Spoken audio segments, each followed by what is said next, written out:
saya belajar banyak di PKBI. Masa ilmu yang sudah didapatkan dari PKBI itu malah diaplikasikan buat lembaga lain. Jadi merasa ada hutang yang harus dibayar. Tapi sebenarnya Oke. Oke. Kita ke Ado dulu. Ke Z dulu. Ini menarik Z. Kamu itu ngapain? Sekali lagi perlu digagas. Ngapain coba? Bukan kader. Terus masuknya juga sebentar, baru aja ngeliat kiri kanan depan belakang. Terus tiba-tiba ngambil. Itu kamu gincer apa? Kalau nggak di sini nggak ketemu kalian loh, ya kan? Bisa aja kalau buat kamu di PKBI. Sebenarnya apa sih yang menjadi insight kamu itu akhirnya udah ambil aja deh. Kan nggak ada menarik-menariknya loh. Apalagi Dayat tadi bilang dari segi finansial tuh apa gitu, nggak ada. Itu tuh. Kenapa sih? Coba dieksplor lagi. Apa ya? Sebenarnya gini, sesi diskusi kita kali ini itu jadi kayak membuatku memaksa diriku untuk kemudian flashback ke belakang gitu. Jadi kayak pengen lihat kenapa sih tiba-tiba saya ada di sini dan ada di PKB di Surabaya gitu kan, jauh dari orang tua dan lain-lain. Jadi sebenarnya saya agak lupa waktu tepatnya kapan kemudian memutuskan ke PKBI gitu. Tapi yang jelas ada cerita yang agak panjang yang mana dulu sebenarnya saya punya cita-cita sebenarnya waktu SMA ya. Waktu SMA masih remaja berarti ya. Karena kan udah remaja akhir ya. Saya dulu kepikiran atau cita-cita dan harapan saya dulu pengen jadi polisi sebenarnya. Jadi waktu itu pengen jadi polisi, kemudian saya melihat sosok kakak saya kebetulan ada yang juga polisi dan dia jadi polisi itu karena jadi atlet karate. Dia udah ikut kejuaraan tingkat nasional dan lain-lain, kemudian waktu jadi polisi itu lebih mudah karena dia direkomendasikan dari juara-juara tadi. Nah akhirnya dari SMP itu saya udah nekunin yang namanya karate. Jadi gini-gini itu udah sampai di tingkat nasional juga pernah loh juara 3 gitu ya. Jawa Tengah juara 1 banyak gitu. Tapi kemudian saya daftar sampai 3 kali. Daftar polisi itu udah 3 kali. Yang pertama gagal, masih coba lagi. Jadi daftar pertama setelah lulus SMA ya. Setelah lulus SMA daftar, gagal. Kemudian akhirnya kuliah. Kemudian proses kuliah itu juga daftar lagi selama 2 kali. Tapi gagal terus. Nah setelah gagal itu kemudian akhirnya memutuskan, ya udahlah fokus kuliah aja gitu. Tapi rasa-rasa ini waktu di kuliah tuh kayak menguap gitu aja loh, materi apa segala macam hanya sebatas berangkat, kemudian bolos juga sering ya, sampai akhirnya tahun 2007 ada salah satu lembaga lah di Semarang gitu, sosialisasi sekolah gitu kan, hampir-hampir mirip kayak lah karena isunya juga hampir sama. Kemudian mereka membuka lowongan sebagai relawan remaja gitu. Nah akhirnya gabunglah di situ. Setelah gabung tahun 2000 ada pelatihan di Bogor selama 1 bulan penuh. Jadi itu ikut aja. Nah ikut yang dibahas ya kesehatan seksual dan reproduksi dan kesehatan yang terkait, tapi lebih ke HIV dan narkoba waktu itu. Setelah ikut tahun 2007 nggak langsung yang namanya rajin jadi relawan, ikut kegiatan segala macam, nggak langsung. Jadi kayak kayak karena masih muda dan masih remaja jadi punya aktivitas banyak, apalagi masih fokus kayak main seneng-seneng gitu ya. Jadi nggak terlalu fokus ikut kegiatan ini gitu. Jadi setelah pelatihan itu kan kalau harapan lembaga itu kan, ayo berarti ini ada timeline, ada kegiatan harus di follow up bareng-bareng dan lain. Nah itu saya nggak gitu. Jadi sempat agak ngilang gitu kan. Kemudian tahun 2000 pelatihan yang tahun 2000 ada pelatihan lagi tahun 2009 itu freshman nama pelajaran. Dan itu yang dikirim adalah teman-teman atau orang-orang yang sama di tahun 2007. Akhirnya ikut lagi, latihan lagi lah di Bogor. Waktu itu karena hanya refreshment jadi 7 harian gitu. Nah setelah tahun 2009 di sini dikasih peran yang cukup tinggi. Jadi waktu itu langsung kayak dibagi PJ gitu. Jadi kamu yang bagian pendampingan lapas wanita di Semarang waktu itu. Akhirnya karena dikasih peran itu, saya jadi aktif. Jadi aktif, kemudian setiap hari Rabu sekali itu pasti ada kegiatan ke lapas gitu-gitu, dan aku juga yang bagian kayak yang buat timeline dan jadwalnya teman-teman, ayo tanggal sekian bagiannya siapa itu jadi tugasku gitu. Dan akhirnya kayak merasa punya tanggung jawab lebih dan kemudian akhirnya concern di sini. Nah tahun 2010 itu lulus nih kuliah, padahal sebenarnya sih kalau tak lihat-lihat aku telat 1 semester waktu itu karena saking karena memang kayaknya kok udah nggak seret dengan kuliah di jurusan ini gitu ya. Karena ada cerita yang menarik juga gitu. Temenku ini ada yang kecelakaan, kemudian dia telepon kan, lagi di puskesmas. Aku akhirnya ke sana lah untuk ngedampingin gitu. Nah, waktu proses jahit dan lihat luka, akunya pingsan. Jadi dia kan kuliah perawat tapi lihat darah pingsan gitu kan. Akhirnya dari situ semakin yakin kayaknya aku nggak bisa deh ini kalau misalnya kerja di rumah sakit harus ngurusin orang dan rutinitasnya sama kan di rumah sakit. Karena aku pernah juga kuliah kerja lapangan itu kan di rumah sakit selama 1 bulan tuh, jadi rutinitasnya sama gitu. Setiap hari kalau nggak nyuntik pasien yang ngecek infus dan lain-lain. Nah, menurutku itu bukan aku nggak di situ banget gitu. Nah, akhirnya tahun 2010 itu aku ditawarin untuk jadi staf keuangan di lembaga itu. Kebayang dong dari pendamping di lapas kemudian ditawarin jadi staf keuangan. Nah, akhirnya karena ini kita berbicara mengenai well-being ya, jadi waktu itu kan udah lulus, jadi kan harus mikir kan gimana bisa beli makan sendiri kan. Akhirnya aku terima aja lah gitu, padahal staf keuangan nih gitu. Jadi perawat jadi staf keuangan gitu. Nah, jadi staf keuangan kemudian yang menarik juga sih akhirnya, meskipun di setiap akhir bulan jadi pusing gitu, kok nggak balance, kok duitnya kurang mulu gitu. Kok duitnya kurang mulu gitu ya, meskipun kurang 1.000 juga pusing kan nyarinya di mana kan. Nah udah, akhirnya waktu itu aku inget banget selama 3 bulan jadi staf keuangan, aku dipromosiin jadi program manajernya di situ juga. Nah udahlah, akhirnya aku ambil gitu. Karena aku pikir nggak ada salahnya juga kemudian punya kesempatan yang lain, maksudnya di posisi yang lain. Aku terima, terus kemudian di sana sempat 1 tahunan lah jadi program manajernya, terus dapat broadcast-an nih. Dulu waktu di Semarang tuh sempat udah lihat Bu Lisa tuh yang direktur Jawa Tengah. Jadi ada zaman pembukaan SSR tuh aku ikut di situ untuk ikut mau ngedaftar. Jadi udah expand ke sana sebelumnya? Nggak nyangka aja sekarang ketemu jadi teman sama PKBI gitu. Jadi dulu waktu di lembaga yang sebelumnya tuh udah ngelihat orang ini, udah ketemu orang ini gitu-gitu.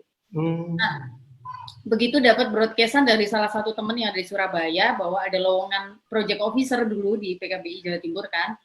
Akhirnya aku searching di Google kan, PKBI itu apa sih gitu loh, aku searching. Ternyata gini, postingannya menarik-menarik, kayaknya ini lembaga gede deh gitu loh. Ini lembaga yang kayaknya kalau aku bandingin dengan apa yang aku kerjain sekarang kayaknya jauh gitu. Apalagi aku pernah punya pengalaman juga yang di Jawa Tengah kan buka jadi lowongan SSR itu kan. Akhirnya kan aku jadi kayaknya menarik nih untuk karir, ngomong karir jenjangnya lumayan lah gitu. Akhirnya aku apply dan ada cerita yang agak unik juga gitu, karena yang kemarin yang lembaga sebelumnya kan berbicara mengenai ya materi juga atau gaji juga ya pas-pasan aja lah gitu ya. Kemudian waktu mau wawancara nih di PKBI Jawa Timur kan harus ke Surabaya otomatis dari Semarang. Salah beli tiket pula. Tiket keretanya itu kan jamnya kayak jam 00.30 ya. Nah, harusnya misalnya tanggal ini kan sekarang tanggal 24, misalnya tanggal 25 kan berarti nanti malam ini ya aku berangkat. Aku berangkatnya besok gitu. Jadi akhirnya ini kelewat momen gitu. Tapi untungnya sih waktu kontak ke teman-teman di PKBI Jatim bahwa ada salah tiket dan lain-lain, kemudian dikasih kesempatan untuk ya udah nggak apa-apa tanggal sekian ya wawancaranya bisa datang gitu.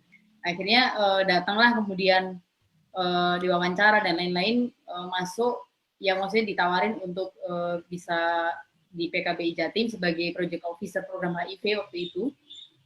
Akhirnya nekat banget karena melihat gambaran yang keren nih kayaknya kalau misalnya bisa belajar di sini gitu ya. Akhirnya pindahlah ke Surabaya tanpa ada saudara satupun di Surabaya, tapi paling hanya teman-teman lah, ada kenal beberapa gitu. Akhirnya pindah ke Surabaya, nyari kosan segala macem. Udah di PKBI jadi project officer waktu itu dari tahun 2016 sampai 2013. Kemudian ada peluang jadi direktur. Jadi ini saya menyampaikan dari hati ya. Jadi di PKBI Jatim, saya nggak tahu kalau di teman-teman bagaimana. Yang jelas feel yang saya dapat itu adalah saya hanya jadi PO aja itu bisa ketemu orang-orang penting gitu. Dulu waktu ini ya, karena aku masih remaja gitu kan. Jadi project officer aja tuh bisa ketemu menteri, bisa ketemu kepala-kepala dinas, gubernur, wali kota, dan itu bisa satu frame gitu. Nah, itu yang kemudian membuat saya sendiri jadi ada rasa kebanggaan dan kepuasan diri sebenarnya waktu itu. Nah, kemudian setelah seperti itu kan orang tua juga sering ya tak updatein, ceritain, Bu, abis ketemu ini, dan orang tua tuh seneng gitu kan. Nah, sebenarnya kalau misalnya berbicara mengenai feel di PKBI, saya paling suka itu adalah peluang-peluang yang bisa kita ambil gitu. Jadi ada banyak peluang yang kemudian bisa ketemu dengan teman-teman remaja dengan begitu banyak warnanya, kemudian ketemu teman-teman komunitas dengan sebegitu banyak persoalan yang kompleks dan harus dibantu. Jadi sebenarnya di situ yang bikin saya betah gitu, apalagi teman-teman remaja gitu. Kalau teman-teman remaja di Jawa Timur tuh saya ngelihatnya itu mereka punya semangat yang besar gitu, bahkan ada banyak ide-ide dan kemudian ketika mereka berbagi tugas untuk mengeksekusi itu mereka benar-benar ngambil bagian itu gitu. Nggak kayak aku dulu waktu di yang sebelumnya itu, ya aku berkaca dari diriku sendiri ya, 2007 dikasih peran nggak dikerjain, ngilang, tapi nanti tiba-tiba dapat undangan datang gitu. Jadi saya membandingkannya mereka beda dengan semangatku gitu loh, makanya akhirnya ada momen-momen yang kemudian oke, aku akan stay di sini, dan kemudian ada posisi direktur itu aku apply, ternyata diterima, dan sampai dengan sekarang saya merasa tim ini masih semangatnya ternyata masih sama dengan waktu aku masuk di PKBI gitu sih. Itu sih sebenarnya yang bikin kemudian sampai dengan sekarang meskipun jauh dari keluarga, aku merasa sangat nyaman di sini karena di PKBI Jawa Timur tuh aku udah ngedapetin banyak keluarga yang meskipun nggak ada hubungan darah gitu. Mungkin itu kalau dari aku sih, teman-teman. Menarik. Jadi kejawab sudah memang ngapainnya tadi. Kamu ngapain mencebur kasih. Jadi sebenarnya ya hasratmu itu sebenarnya ya itu tadi ya, berelasi yang lebih wah gitu kan. Membangun relasi yang nggak kebayang selama ini sebenarnya. Sampai ke menteri, bila perlu ya ketemu langsung dengan istana negara sana ya gitu. Dan peluangnya itu ada sih. Tahun berapa kan udah ketemu di ini kan? Oh iya. Lupa ya. Iya ya. Udah pernah ya? Tapi sebenarnya satu lagi sih, ketemu teman-teman kayak Dayat, Kak Mudi, Kak On itu juga jadi salah satu kayak banyak suatu pengalaman dan kemudian ilmu-ilmu juga yang kemudian bisa aku lihat dari punya kalian lah, yang kemudian aku juga coba sering pelajari gitu. Kayak Kak Kun, gini-gini, banyak lah yang kemudian memberikan pembelajaran itu gitu kan.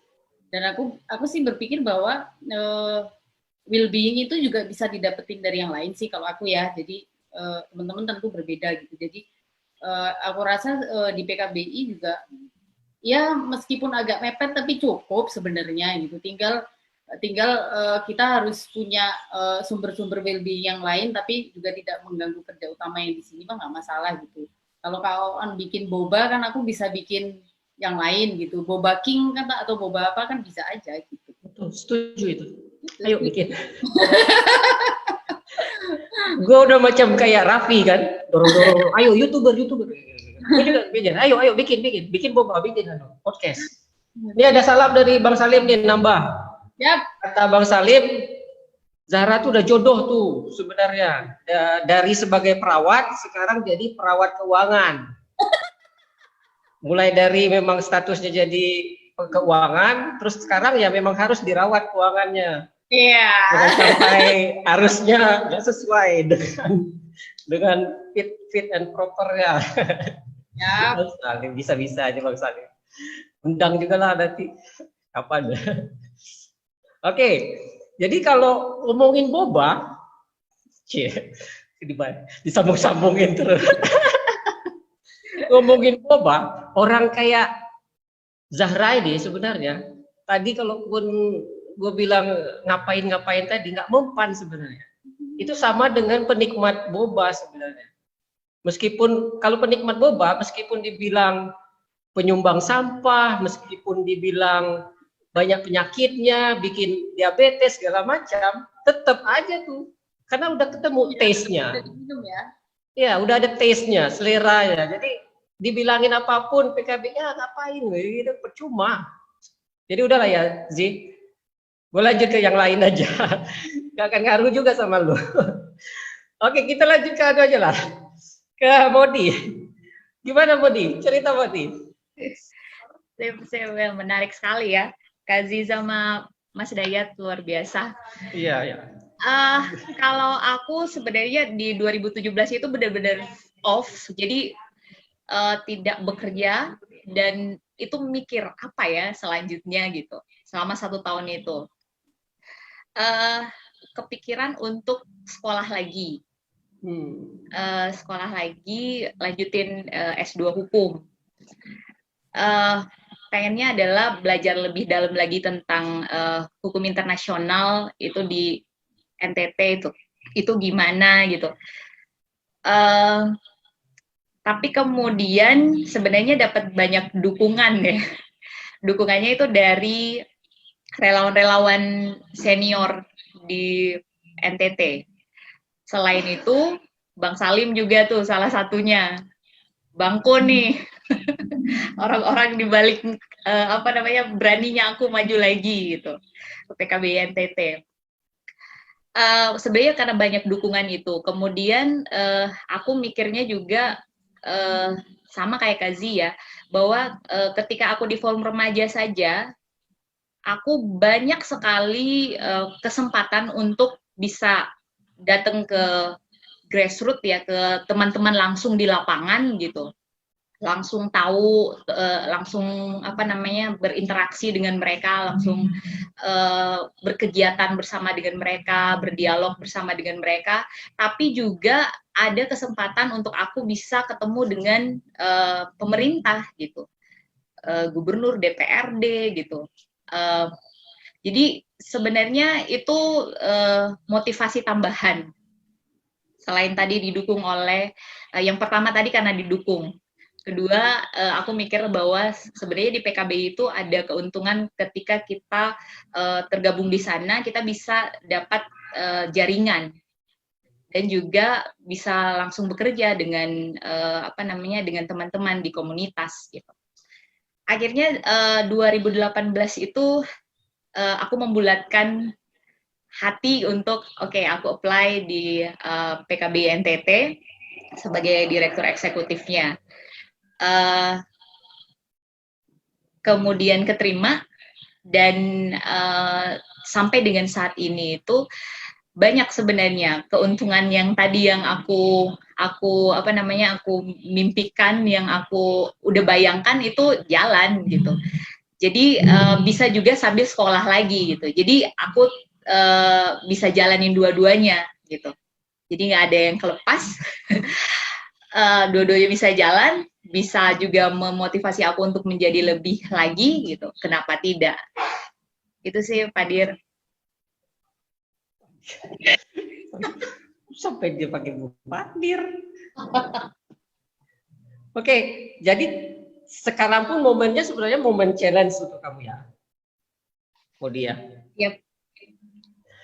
Ya, menarik teman-teman bertiga ceritanya cukup berwarna sebenarnya, variannya bermacam-macam.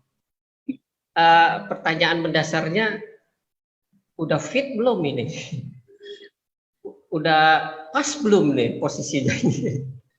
Udah oke belum? Apa gimana perasaan teman-teman sebenarnya dengan posisinya sekarang ini? Ini udah apa ya? Sucen nggak? Bahasanya apa ya? Udah cocok nggak dengan keberadaan teman-teman yang sekarang ini? Atau masih dalam posisi gelisah? Siapa dulu? Kira-kira.